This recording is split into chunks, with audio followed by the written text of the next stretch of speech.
Ok, donc comme je dis, donc voilà, donc comme on fait le Rambam il est dans le chapitre 3, voilà, chapitre 3 à la H5, à la H5. Donc, ok, donc ça commence, donc il dit, voilà, je dis, Amelech asur l'ishtot der shichut. C'est-à-dire que le roi, il n'a pas le droit de boire de s'enivrer. C'est pas comme un Cohen qui n'a pas le droit de boire du tout pendant la voda ou pendant toute la semaine. Voilà, il pourrait être utilisé pendant la voda, mais ce qui veut dire, c'est assour l'ishtot der shichut, ça veut dire qu'il n'a pas le droit d'être sous, de boire comme un ivrogne. L'idée, voilà, ok, ça veut dire qu'il faut comprendre aussi que le Rambam, il dit ça, c'est pas un interdit de la Torah, tu vois, il y a pas, il dit pas, c'est pas comme les trois autres interdits qu'on avait vus, de ne pas avoir beaucoup de femmes, pas avoir beaucoup de chevaux, pas avoir beaucoup d'argent. L'interdit, tu vois, ça veut dire de pas s'enivrer, il n'y a pas de source dans la Torah, c'est qu'une source des prophètes, tu vois, de Michelet. Mm. Donc, on va dire, c'est pour ça qu'on dit assour, ça veut dire, on va dire, voilà, il y a pas ici d'interdit de la Torah. Toujours le Rambam, quand il liste, quand il va faire la halachot, il commence du plus grave au moins grave. Et donc, une fois qu'il a cité les trois interdits de la Torah, sur lesquels le roi, s'il les transgresse, il est fouetté et tous ces machins-là. Ici, les interdits qui sont moraux, quoi qu'on apprend des prophètes. Donc, voilà, dans le livre ici, dans les Ketuvim, il y a marqué Al lamlachim sheto yain. Ça veut dire, c'est un verset dans Michelet, je sais pas comment ça se dit, c'est des proverbes. Ce n'est pas bon pour les rois de boire du vin. Bon, ok, donc tout ça, Ce qui ok. a causé la mort de, je sais pas, de Shimon Hashmonaï, non? Je ne connaissais pas cette histoire-là. C'est quoi, Non, je crois, je sais pas, parfois c'est des trucs d'histoire, je sais pas si c'est, mais je pense qu'il s'enivrait à un festin et qu'ils l'ont tué à ce moment-là. c'est possible, ouais, c'est possible. C'est possible, je sais pas. Maintenant, je sais pas. Maintenant, je sais pas si Shimon Hashmona, il avait un ligne de roi. Peu importe, tu vois, non, peut-être Mystama, t'as raison, Mystama. Mais c'est ça, peut-être. Mais ouais, ok, ça veut dire, mais c'est sûr qu'en fait, ouais. C'est sûr que tu vois David Ameller, tu vois que lui, il s'est jamais enivré ni rien du tout. Tu vois, c'est bien, voilà, même chez Shlomo, même quand on lui trouve tous les problèmes, on lui trouve pas celui-là, a priori. Mm. Et donc, c'est pas clair, tu vois, mais bon, mais c'est sûr que par exemple, tu vois, Hachvérosh et tous les Melerkoy, tu vois, ils sont toujours, voilà, c'est l'histoire, tu vois. Mais bon, mais ça veut dire, voilà, mais c'est pas un interdit de la Torah, tu vois, c'est quelque chose qui est moral, ça veut dire, c'est l'idée générale qui ne doit pas être il doit pas être dans ce mood, il doit pas être dans ce mindset, quoi, si tu veux. Ça doit pas être son truc, tu vois. Et tu vois, mais c'est ça, là, on rentre maintenant dans une mise à la Torah, c'est la mise à positive de la Torah, et ça, c'est un chidouche du Rambam, ça c'est pas un chidouche, on va le voir, tu vois, c'est là, il y a au sec Torah, ça veut dire que, donc voilà, comme je l'ai dit, le point vraiment principal de ça, le début, c'est simplement, on a l'impression, c'est un truc moral, tu vois, lui-même, il dit c'est assourd, dans le sens où, voilà, il s'est inversé des proverbes, et c'est normal, on va dire, voilà, il y a plein de sources. Mais l'idée, c'est là, Yosek Torah, il faut qu'il s'occupe de la Torah. Et comme je vous dis, c'est au sortir Israël et dans les besoins d'Israël, Bayom ou Balayla, le jour et la nuit. Chez Neymar. Et donc, ça, là, on voit bien, c'est assez évident le problème. C'est parce qu'il s'est inversé comme source. Il dit chez Neymar, Vaïta Imo, Vekarabo, Kol Yemechayav. C'est-à-dire la Torah, c'est sur la mitzvah d'écrire la Torah. Il est marqué, elle sera avec lui et il lira tous les jours de sa vie. Et donc, évidemment, le truc, il est assez évident que, comme je dis, c'est le sorqué Israël, c'est des besoins d'Israël qui est un problème. C'est-à-dire voilà, le verset, dans son sens littéral, il semble vraiment dire qu'un homme, il doit étudier la Torah. Et voilà, que le roi, il doit étudier la Torah. Mais il ne dit pas qu'il doit s'occuper des besoins d'Israël. Voilà. Et après ça, si tu veux aussi, ce qu'il faut remarquer, ce qu'on va regarder, c'est aussi le fait que le Rambam, il lit les deux parties du Rambam dans la halakha, ça veut dire la juxtaposition qu'il y a dans le Rambam et la notion de causalité qui est aussi étrange, si on veut, entre il ne faut pas qu'il boive du vin, mais qu'il doit s'occuper de la Torah et des besoins d'Israël, comme si, tu vois, l'un dépend de l'autre. Et ça n'a rien à voir, tu vois, a priori. Tu vois, ça veut dire le Rambam, il a réduit normalement, ça veut dire, encore une fois, si on suit l'ordre normal de Maïmonide, comment est-ce qu'il écrit, où il parle des mitzvot de la Torah et après des trucs d'ordre rabbinique ou des prophètes, il aurait dû dire, voilà, le roi a une mitzvah d'étudier la Torah jour et nuit, ou de s'occuper des problèmes d'Israël jour et nuit. Et à part ça, il ne faut pas qu'il s'enivre parce que. Pour éviter justement de. Voilà, Il donne le principe, après il donne des problèmes qui peuvent dévier. Ouais, ouais. voilà, c'est ça, tu vois. Mais ça veut dire, et en fait, l'idée, c'est qu'on a l'impression que c'est ça ce que tu vois, ça. Alors, dans les commentateurs, tu vois, ça Salman Meltzer, ça veut dire, tu vois, tu vois, ça veut dire, voilà, les grands rabbinim, tu vois, d'abord, ce qu'ils vont dire, ça veut dire que, en fait, l'idée, c'est on va le faire dans les mots, tout ça, mais je dis déjà à l'oral, c'est que le rabbin, ce qu'il veut dire, c'est que comme en fait il a une mitzvah de s'occuper de la Torah jour et nuit, et il a une mitzvah aussi de s'occuper du peuple d'Israël jour et nuit, et ça c'est une mitzvah positive de la Torah, c'est parce que c'est marqué dans le verset, donc c'est pour ça qu'il ne doit pas s'enivrer. Ça veut dire, tu vois, c'est la résultante. Ça veut dire, c'est pas, il faut pas qu'il s'enivre parce que c'est pas bien pour comme on a lu au début. C'est dans le Rambam, parce que le Rambam, de la manière dont il a dit, ça fait sens, parce que ça explique l'idée, c'est que comme le roi, il a une mitzvah d'étudier la Torah jour et nuit, et qu'en plus, il doit s'occuper du peuple d'Israël jour et nuit, donc il ne doit pas s'enivrer. Et c'est ça, si tu veux, comment dire, la causalité. Mais le problème qu'il y a là-dedans, si tu veux, il y a deux problèmes évidents qu'il y a dans le Rambam, c'est d'où est-ce qu'il fait rentrer cette histoire de s'occuper des besoins d'Israël alors que la Torah, alors que le passouk qui parle que la mitzvah d'étudier la Torah. Et comment est-ce que le Rambam, tu vas faire rentrer les besoins d'Israël là-dedans? Ouais. Et voilà. Et deuxièmement, c'est la grosse question aussi, on va dire un peu évidente, c'est quelle différence? Parce que cette mitzvah, on va dire d'étudier la Torah jour et nuit, c'est une mitzvah sur n'importe quel juif en réalité. Et c'est quelle différence entre la mitzvah du roi pour étudier la Torah par rapport à un juif normal, tu vois. C'est-à-dire, puisque c'est vrai que la Torah, on va regarder si tu veux le verset dans Devarim, etc., où le verset comme Maïmonide, il a cité, il est véridique, tu vois. Vaïta imo vekarabo kol mechayab, elle sera avec lui, il la lira tous les jours de sa vie. Mais donc, ça veut dire, c'est vrai que sur le roi, il y a spécifiquement ça, mais en réalité, pour n'importe quel juif, il y a marqué Vagita boy, Omam Valaela, Vedivar Tabam. Et donc, couché sur la Torah, c'est pourquoi avoir. Ouais, c'est ça. Ça veut dire que c'est une mitzvah spécifique. Ça veut dire, il semblerait que le roi, il a une mitzvah spécifique d'étudier la Torah, qu'un juif normal, il n'a pas. Et la question est de savoir, c'est quoi, tu vois, c'est quoi la nature de cette mitzvah, c'est quoi exactement d'où ça sort, tu vois. Donc, tu vois, il y a deux questions, on va dire deux questions principales, tu vois. Ça veut dire, la première question, c'est quelle est la différence essentiellement entre la mitzvah d'étudier la Torah pour un juif normal et la mitzvah d'étudier la Torah pour un roi. Et deuxièmement, c'est non, j'ai oublié ce que je voulais dire. Et deuxièmement, c'est pourquoi il y a une mitzvah. Les besoins d'Israël. Qu'est-ce qu'ils vont faire dans les besoins d'Israël? C'est d'où est-ce que le Rambam il ramène Sorke Israël, qu'a priori, ça veut dire il doit être Osek Batorah ou Sorke Israël. C'est vrai que ça n'a aucune source complètement, ni dans la Torah, ni dans les Midrashim, ni rien.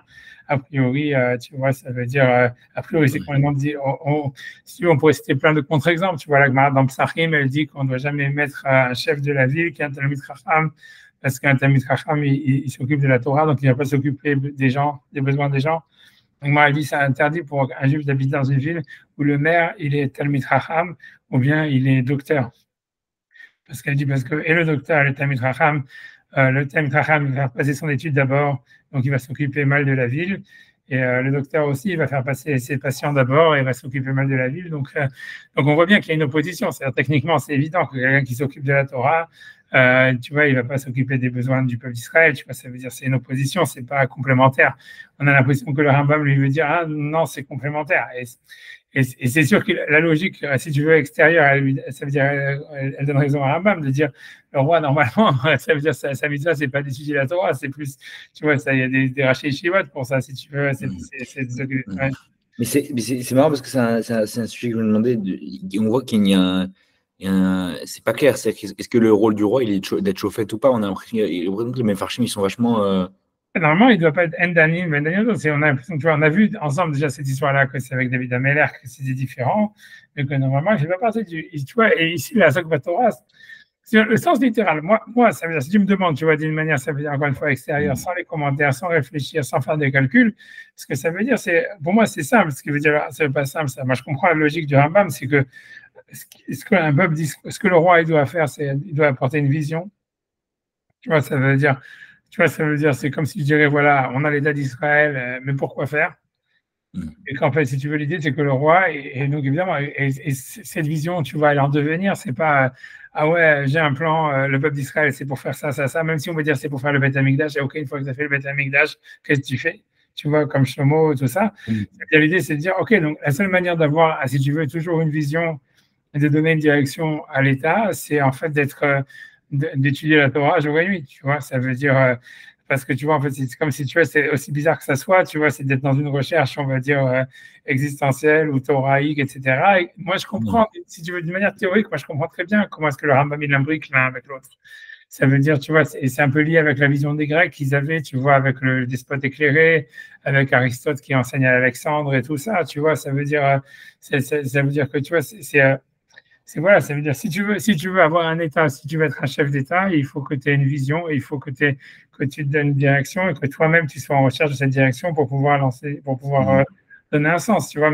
Mais c'est sûr, tu vois, mais c'est sûr que c'est quand même, tu vois, ça veut dire mettre ça dans la radio, tu vois, encore une fois, le problème c'est que si Maïmonide, il avait écrit ça dans le Guide des égarés, comme un truc, tu vois, qu'il a pris de la philosophie grecque et qu'il pense que c'est ça, ce que la Torah, tu vois ce que je veux dire, que c'est comme ça que ça doit être, très bien, tu vois, c'est ton avis personnel, tu vois, good for you, comme on dit, tu vois. Mais le fait, dans le Mishneh Torah, dans le Mishneh Torah, le Rambam, il n'a jamais, tu vois, son parti, c'est de dire, j'écris que ce qui est marqué dans la Torah et ce qui est marqué dans la Torah orale. Alors, c'est ça la question, c'est d'où est-ce que tu peux dériver de la Torah ou de la Torah orale qui aurait une mitzvah pour le peuple, pour le roi, de s'occuper, tu vois, ça veut dire des besoins du peuple. Mais Rav, j'avais vu que et le Sforno et même la Mikra, Ouais, ils considéraient que le roi il avait un rôle de juge. Ils se... tu as la Mishnah, tu peux pas aller contre la Mishnah et la Gemara, tu vois, ça veut dire. Ah, ok. Parce que tu vois, ça veut dire, je sais pas, tu vois, qu'est-ce qu'ils ont dit, je sais pas, tu vois, ça veut dire, moi, c'est vrai, whatever il a dit, tu vois, ça veut dire. Pourquoi la Mishnah On a vu, hein, tu vois, Melech Dan, Melech Lodan, le roi, il est exclu. À part, la Gemara, elle va donner une exclusion, elle va dire, voilà, on voit que David et Shlomo, ils jugeaient, et la Gemara, on l'a fait ensemble, tout ça, c'était. Voilà, mais tout est enregistré. Donc, voilà, désolé. Je pense qu'on l'a vu. Je pense que c'est dans le. C'est très totalement. Voilà, c'est-à-dire, la Mishnah dit que le roi, on le juge pas, et la Gemara pose la question sur David et Shlomo et tout ça. Elle dit que c'est des exceptions parce qu'elle ramène d'abord un Maasé où il y a un roi qui a, avec Shimon ben Shattar, qui avait. Tu ne te rappelles pas de tout ça? Après, je vais dire, on l'a pas fait dans le cours. C'est sûr qu'on l'a fait. Je suis sûr qu'on l'a fait. À moins que c'est possible que dans le cours sur Shlomo. C'est-à-dire, l'Agma, elle ramène l'histoire de Shimon, parce que c'est une Mishnah. La Mishnah dit Melech Lodan de Lodanin. Le roi, il ne juge pas et on ne peut pas le juger. Et l'Agma, elle dit, tu vois ça, l'Agma, elle ramène l'histoire de Shlomo, elle dit, ok, sauf si c'est un descendant de David, parce que c'est spécial, parce que lui, il va, si tu veux, accepter sur lui le jugement. Parce que l'idée, c'est que tu peux juger que si toi-même, tu vas accepter sur toi un jugement. Ça ne peut pas être. Après, on ramène, parce que là, on ramène l'histoire avec Shimon ben Shattar, que j'ai oublié quel roi, si j'ai oublié son nom, Yana et Améler, ou je sais pas quoi, un roi de la dynastie Hashmonaï, qui a, tu vois, qui a été jugé parce que son esclave, il avait fait des dommages. Tu te rappelles rien de tout ça? Ça remonte. Tu vois, avec, tout ça, c'est de la Mishnah, c'est de la Gemara, regarde les sources, tu vas voir, tu vois. Et ça veut dire, il a été jugé parce que son esclave, il a fait ça, il avait dit à Shimon ben Shattar, il a dit, voilà, lève-toi parce que tu dois accepter le jugement, et il a refusé de se lever, et tout ça, et après ça, il a regardé à droite, à gauche, et après ça, Shimon ben Shattar, il a dit, comme vous avez fait ça, vous allez tous être exterminés, le roi, il a tué tout le monde. On a fait tout ça, c'est des Gemara, tu vois, donc l'idée, c'est que le roi, comme, en fait, il a un pouvoir de, si tu veux, tu peux pas être au-dessus de la loi, donc ça veut dire la seule manière, tu vois, mais ça, c'est vraiment un point complètement annexe, et ça n'a rien à voir avec le titre de la Torah. Non. Tu vois, mais ça veut dire, c'est pas grave, mais non, ça. si jamais tu te rappelles, regarde, je sais plus, tu veux que je scroll up. Non, mais ça y est, je vois de quoi c'est. Sur David et la spécificité de David, je me souviens, c'est vrai, on a fait tout ça, on a fait, hein, ça veut dire. Ok, non, je dévie pas. Tu vois, ça veut dire, voilà, donc, tu vois, donc ici l'utilisateur dans toutes les questions, c'est pas de juger, tu vois, puisque juger, la page toute, c'est que sauf si c'est un grand sadique comme David ou Shlomo, que c'est des exceptions, on va dire, il est hors système. Ça veut dire, ni tu le juges, ni il peut juger les autres. Ça veut dire, il est complètement, tu vois, parce que voilà, tu commences, c'est normal que, tu vois, une fois qu'on lui a donné des prérogatives, tu veux pas, tu vois, ça veut dire, tu vois, c'est de l'hypocrisie de dire, il peut juger, on peut juger, tu vois, ça veut dire, parce que voilà, la Torah lui a donné tous les droits. Donc, la seule manière si tu veux, c'est de lui dire, voilà, ok, toi, tu es hors système, tu rentres, tu juges pas, tu truc, on te juge pas, mais voilà. Okay. Très clair, désolé. Ça, c'est la Mishnah, c'est avec Mara, et tu vois, on a fait tout ça ensemble. Tout ça, enfin, bref, en tout cas, l'idée ici, tu vois, c'est comment est-ce que le Rambam, tu vois, il fait cette dérivation entre tu vois, après, tu vois, ce que le Sforno et tout ça, il veut dire, tu vois, c'est notre histoire, tu vois, il faut voir qu'est-ce que. Ok. Tu vois, ok, donc en tous les cas, ok, donc c'est ça la question, les deux questions. Comment est-ce que le Rambam il fait un mélange entre les besoins d'Israël et la Torah, et quelle est la différence entre ça veut dire l'étude de la mise à d'étudier la Torah pour un roi et celle d'un juif normal qui doit aussi étudier la Torah journalier. Ok, donc en fait, donc je pense que, tu vois, donc j'ai ramené avant tout, je pense que, parce que je suis l'ordre de ce que j'ai ramené là. Je pense, tu vois, je suis l'ordre. Tu vois, en fait, j'ai ramené d'abord les psukim, j'imagine. Ouais, ça veut dire, ok, ouais, donc ça, c'est ça, les psukim, tu vois, de la Torah qui dit ça. Voilà, parce que ça veut dire, je me rappelle que quand j'ai fait le cours, en fait, ce que je voulais faire dans ce cours, c'est expliquer d'abord qu'il y a une vision divergente sur le Rambam. Je ne sais pas si j'ai eu raison d'aller dans ce sens-là, mais enfin, je continue à regarder ça. Si j'arrive à retrouver, parce que tu vois, oui, il faut que je remonte. Tu vois, des secondes, parce que tu vois voilà. Donc ça, c'est le passouk. Tu vois, ça veut dire, voilà, j'y arrive. Ça veut dire ça, c'est la source de la mitzvah d'étudier la Torah pour le roi. Donc le passouk, rien que pour faire dans les mots, il y a marqué Vaya Keshivto al Kiseh Mamlachto, et ça sera lorsqu'il sera installé sur le trône de sa royauté. Le Katavlo et Mishneh à Torah Azot, et l'Ekshira. Et ça va être un gros point de. Donc le Mishneh Torah. C'est de là d'ailleurs d'où le nom de Maïmonide qu'il a sorti en fait son nom de son livre. D'où aussi pourquoi les Lubavitch ils disent que le Rambam il était le Mashiach et qu'ils pensaient qu'il était le Mashiach. C'est parce qu'il a écrit le Mishneh Torah. Parce qu'en fait, c'est un truc qui est marqué sur le roi, tu vois, qui va être capable d'écrire une récapitulation de la Torah. Bref, je fais la parenthèse ici. Tu vois, le tableau Mishneh à Torah Azot, et tu vois, il va écrire donc mais le mot Mishneh Torah va être super important, une récapitulation de la Torah al Sefer sur un livre, mais il est fini à Kohanim à Lévi'im, de devant les Kohanim et les Lévi'im. Et Vaïta Imo, elle sera avec lui, et Karabo Kol Yemei Chayav. Il va la lire tous les jours de sa vie. Et Man, Ilmad, pour qu'il apprenne, l'Ira et Hachem Elokav, à craindre Hachem son Dieu, et Shmor et Kol Divrei Torah Azot, pour pouvoir garder toutes les paroles de cette Torah, Tachukim Aele, et ces lois-là, la Sotam, pour les faire. Okay. Donc, en fait, tout ça, ça semble dire, tu vois, comme Maïmonide, qu'il y aurait une mitzvah pour le roi d'étudier la Torah jour et nuit, spécifiquement, tu vois, pour qui garde la crainte d'Hachem, etc. Ça, c'est le sens littéral. Maintenant, ce qui pose problème, c'est l'histoire du Mishneh Torah. Parce que, tu vois, ça veut dire, qu'est-ce que c'est Mishneh Torah? Donc, si on, tu vois, je vais regarder, je vais simplement lire Rashi, tu vois, ça veut dire Rashi, une seconde, voilà, et Mishneh Torah. Donc, tu vois, c'est quoi le Mishneh Torah? Donc, on avait déjà vu ça, on a aussi fait un cours sur ça, mais voilà, donc je répète. Donc, Rashi, Mishneh Torah, Shte Sifrei Torah, qu'on a eu deux Sefer Torah. Une qui garde dans son trésor, c'est-à-dire qu'il ne bouge pas de là où il est, ou de son palais, et une qui sort et qui va avec lui. Après ça, on te dit, le Rachid te ramène une autre explication, il dit, Unkelos tirgem patchegen. Patchegen, je ne sais pas si qu'est-ce que c'est la patchegen. Alors, si tu vas te dire que c'est un mot comme ça en yiddish, tu vois, ça ressemble à pas Rengen un petit peu, j'en sais rien. C'est là que tiennent les rabats. Comment? Non, je dis c'est là que tiennent les rabats. Ouais, non, mais c'est parce que tu vas dire, Bata, Mishneh, la Shon Shinoun, le Dibour. Alors, qu'est-ce que c'est cette histoire de Patchegen, etc., tu vois, de Patchegen? Ça veut dire, en fait, si tu regardes dans la Megillah, il y a ce mot qui se retrouve, tu vois. Patchegen, Aktav, Natendat, Bishushana Bira. Dans la Megillah, le mot Patchegen, tu le retrouves, tu vois. Wow, okay. Ouais, tu vois, Patchegen, tu vois, ça veut dire la Shon. Donc, ok, qu'est-ce que ça veut dire? Alors, Rachid explique le Targum Unkelos qui a traduit Mishneh Torah par Patchegen, comme tu vois, la Shon Shinun le Dibour. Ça veut dire, c'est quelque chose qui est une répétition et qu'on dit. Alors, qu'est-ce que ça veut dire? Tu vois, ça veut dire quoi? Tu vois, ça veut dire.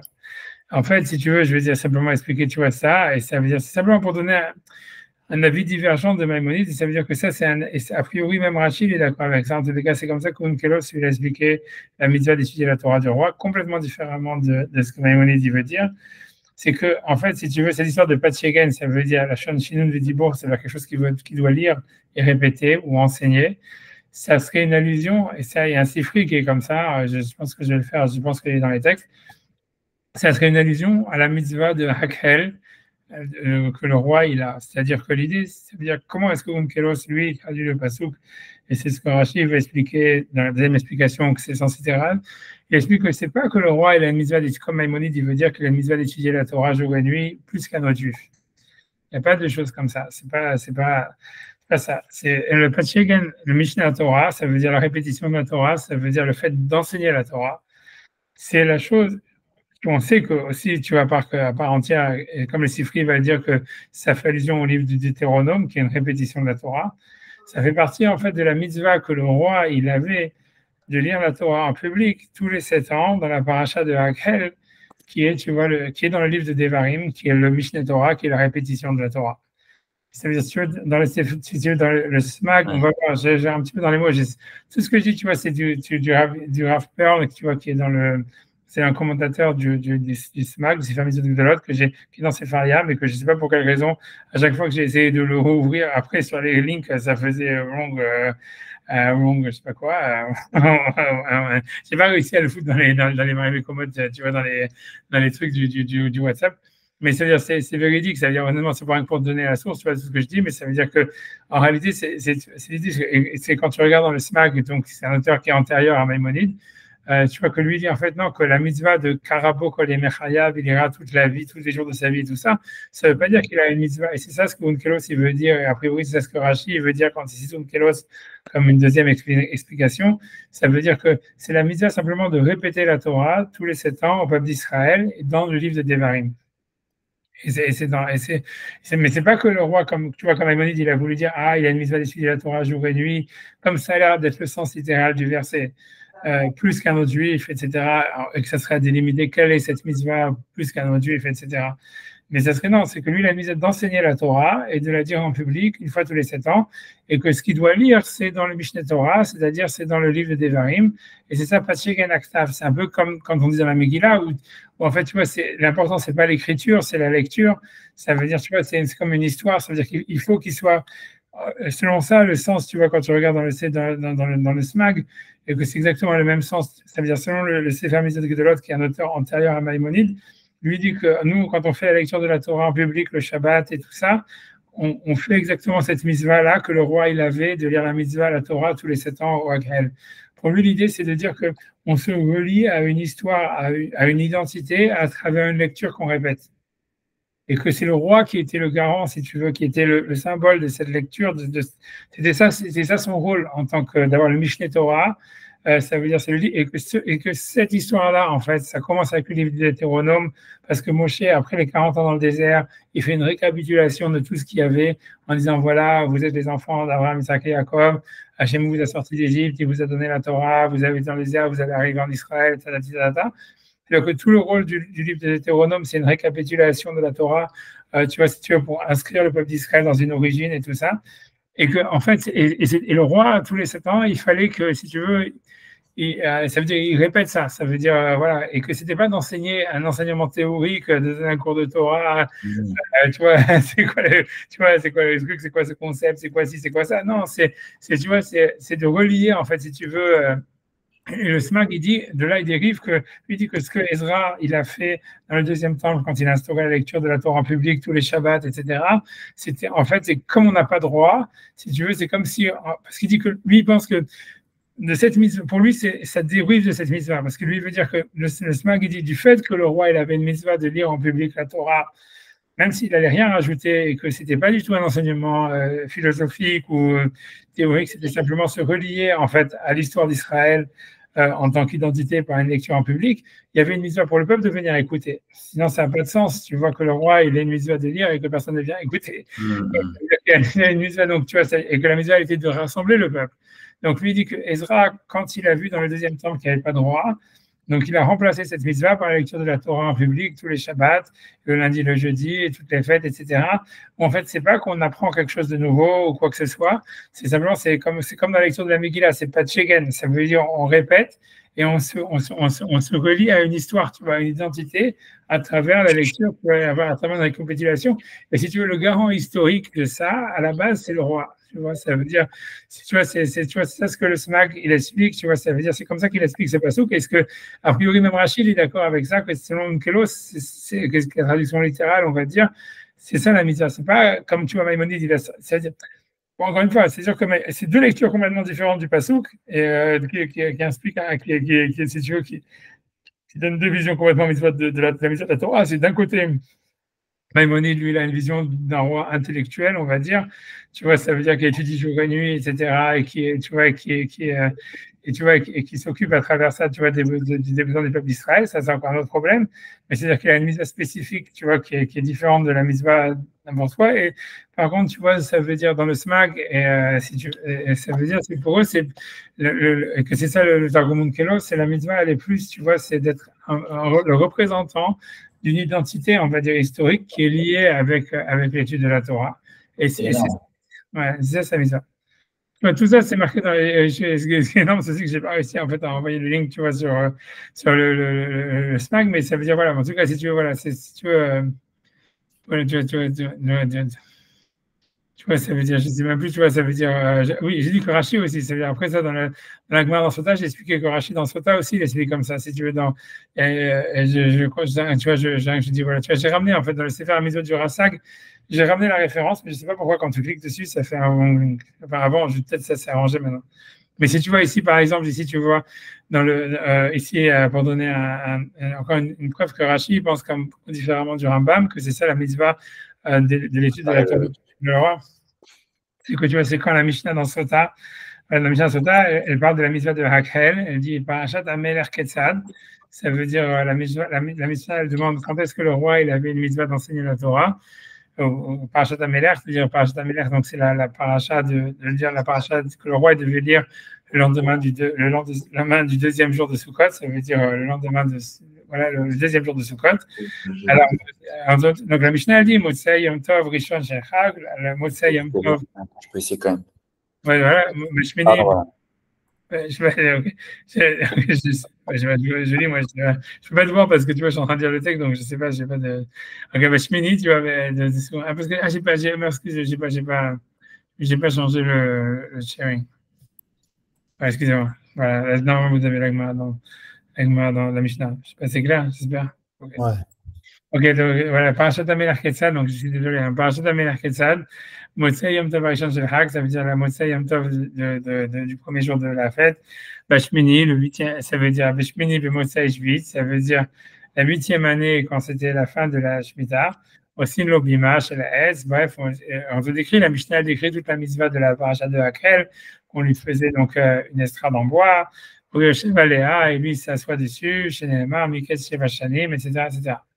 C'est-à-dire que l'idée, c'est que le vrai problème de tout ça, c'est que quand on regarde dans la mitzvah de Hakhel qui parle de la mitzvah dans le Deutéronome pour le roi d'enseigner la Torah une fois tous les 7 ans, il n'y a pas marqué en fait qu'est-ce qu'il doit dire. Et la question est de savoir, tu vois, d'où est-ce qu'on sait qu'est-ce qu'il doit dire. Et c'est pour ça que Rashi, tu vois, si tu regardes Rashi sur la Mishnah, il dit, tu vois, ça veut dire, il dit en fait, tu vois, c'est que si on voit le deuxième Rashi chez Neymar, Miketz Sheva Shanim, tu vois le dernier Rashi, il dit Besov Sheva Shanim, à la fin de cette année, Votakriya, cette lecture, Aliad Melechi, c'est le roi qui doit la dire. Alors, c'est pas marqué dans le verset là-bas, qui c'est qui dit, mais d'où est-ce qu'on le sait? Alors, il dit que les Tanya Besifri, parce que c'est marqué dans le Sifri, Vachata Melech et Mishneh Torah Azot, ça veut dire la répétition de la Torah, qui est le livre du Deutéronome. En Kogin Biyam Akhal et la Mishneh Torah, on lit dans le jour du Kahal que le Mishneh Torah, c'est-à-dire que Rashi veut dire que cette mitzvah de Vekarabo Kol Yemei Chayav qui est marquée sur le Mishneh Torah, c'est la mitzvah de lire le livre du Deutéronome ou des parties du livre du Deutéronome une fois tous les 7 ans, le lendemain du premier jour de Sukkot au Beth Amikdash. Mais que c'est pas une mitzvah, comme il dit Maïmonide, d'étudier la Torah jour et nuit pour le roi spécifiquement, tu vois. Et ce que je veux dire, c'est là que, tu vois, ça veut dire que c'est pas encore moi, c'est encore une fois, tout ça, c'est Alory Perl, qui est un commentateur sur le Rav Saadia Gaon, sur le sévère du Rav Saadia Gaon sur les mitzvot, qui explique tout ça. Ça veut dire que Rashi et Rav Saadia Gaon, etc., ils ont expliqué que c'est, contrairement à ce que, c'est pour expliquer, tu vois, l'originalité de Maïmonide, que lui, il a expliqué, non, que le roi, il a une mitzvah d'étudier jour et nuit, blablabla, différemment d'un autre juif, et que ça va devoir être défini. Mais avant de définir qu'est-ce que la vie de Maïmonide, je voulais expliquer qu'en réalité, si tu veux, avant Maïmonide, ça veut dire Rashi et le Rav Saadia Gaon, je pense Rav Saadia Gaon et tu vois, des Onkelos et le Sifri, ils ont expliqué cette mitzvah que ce n'était pas qu'une mitzvah spécifique pour le roi d'étudier la Torah par rapport à un autre juif, c'était juste que lui, en fait, c'était le représentant en fait, de l'identité du peuple d'Israël par rapport à la Torah et que c'était lié au Deutéronome et que c'était cette mitzvah-là. Et quand je dis le Rassag, Diagon, il explique que c'est là la base de Ezra quand il y a eu le retour en Israël, qui a institué la mitzvah de lire la Torah en public. C'est à cause de ça, c'était de dire on n'a pas de roi, mais comme il y a une mitzvah pour le peuple d'Israël de venir écouter le roi le lendemain de Sukkot, ça veut dire qu'il y a une mitzvah pour le peuple d'Israël de se rassembler et de s'identifier au texte de la Torah, et que donc on accomplit cette mitzvah en allant à la synagogue le Shabbat écouter la lecture de la Torah, ou le lundi, le jeudi, etc. Très grave. Moi, je suis obligé de me déconnecter ces Shabbats. Aïe, aïe, aïe, j'ai pas commandé. Alors, moi, j'ai eu la couchière, moi, c'est peut-être le plus important. Ok, d'accord. Ah ouais, donc, en tout cas, voilà. Je reprendrai l'enregistrement, sauf si Sacha est encore là, sinon je prendrai l'enregistrement de l'autre. Ok, d'accord. Merci beaucoup, Rav. Bon, c'est bon, comme tu veux, et voilà, et que tout. Votre fille, elle est déjà en Israël? Comment? Oui, Votre fille, elle est en elle Israël? est déjà depuis longtemps, elle est déjà là-bas, elle est toujours là. C'est vrai que d'un côté, tu vois, je me dis, peut-être pour Pessah, je ne sais pas où est-ce qu'elle va être et tout ça, mais j'ai l'impression qu'elle a plein de plans avec ses copines, donc voilà, donc je sais pas, ok. En tout cas, je vais être tranquille, en tout cas, la Shabbat Shalom, et que de bonnes nouvelles, et bon, Amen, amen. Allez, Merci pour cette émission. Bye.